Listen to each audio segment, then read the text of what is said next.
2000 Chevy Silverado 4.8 transmission removal. Disconnect the negative battery terminal. First things first, spray down the exhaust bolts with WD-40 and let it do its magic. With those sprayed down, you can start by disconnecting the drive shaft in the back. Remove these 4 bolts, followed by the 2 on the carrier. With the drive shaft out, start disconnecting the oxygen sensor connectors. Now start removing the exhaust bolts. Use a brand new 15mm. Now if you don't want to use a brand new one, you risk the chance of stripping out these bolts, and that's a huge headache. Now if you have the truck high enough, you can just slide the catalytic converters off. If you don't, you have to take off this cross member. Now slowly start removing all of the connectors from the transmission. Remove this 15mm bolt, wiggle this left and right, pull off. Pull this retainer off, it goes right here. Squeeze the 2 tabs and pull this out. In my case, I could not remove the 2 connectors, so I took off the complete piece by 2 bolts. Remove the 8mm holding on the gas lines, evap lines.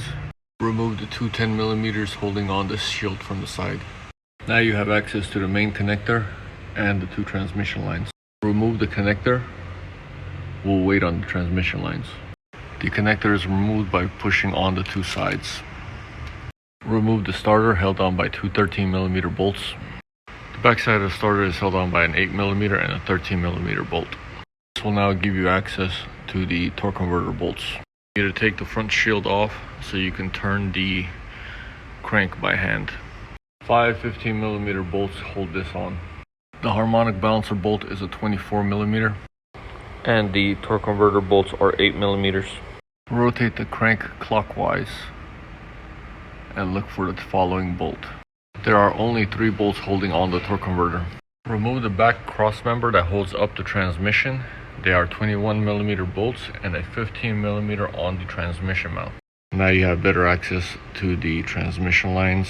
Remove the 2 plastic covers holding down the retainer clips. With a small pick, remove these 2 retainer clips. Now from here you can see all of the bolts that hold on the transmission.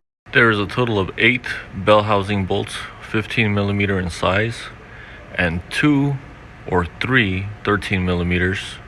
As far as the 13mm, they are the ones that are on top holding the gas lines and the vent. After all of the bolts are out, place a screwdriver or a pry bar in between these 2 and pry outwards a little bit on this side and a little bit on the other one until the transmission is clear.